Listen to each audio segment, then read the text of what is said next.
একটু আগেই দলের ম্যানেজার খালেদ মাহমুদ সুজন বলেছিলেন, শততম টেস্টের জন্য নীল স্ট্রাইপের ব্লেজার পছন্দ করেছেন মাহমুদুল্লাহ তামিমরা। খানিক পরেই সাবেক এই অধিনায়ক জানালেন, সেই ম্যাচে খেলা হচ্ছে না মাহমুদুল্লাহর। দেশে ফিরে যাচ্ছেন হঠাৎ বাজে সময়ে পড়ে যাওয়া এই ক্রিকেটার। সারা ওভালে সোমবার দলের সঙ্গে এলেও অনুশীলন করেননি মাহমুদুল্লাহ। খালেদ মাহমুদ সুজন লম্বা সময় ধরে কথা বলেন তার সঙ্গে, পরে সেই যে ড্রেসিং রুমে ঢুকেন মাহমুদুল্লাহ আর মাঠে ফেরেননি। স্থানীয় সময় বেলা 12টার দিকে মাইক্রোবাসে করে হোটেলে ফিরে যান। দলের ম্যানেজার খালেদ মাহমুদ বলেন, যেহেতু টেস্ট খেলা হচ্ছে না তাই মঙ্গলবার দেশে ফেরত পাঠানো হচ্ছে মাহমুদুল্লাহকে। সুজন আরও বলেন, আসলে আমরা তাকে একটা ব্রেক দিচ্ছি, সবাই মিলেই এই সিদ্ধান্ত নেওয়া হয়েছে।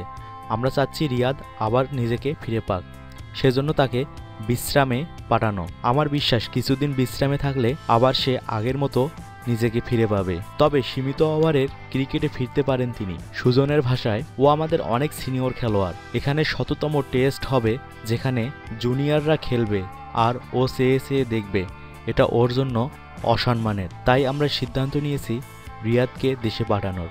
ওয়ানডে ও টি-20তে আবার সে ফিরে আসতেও পারে।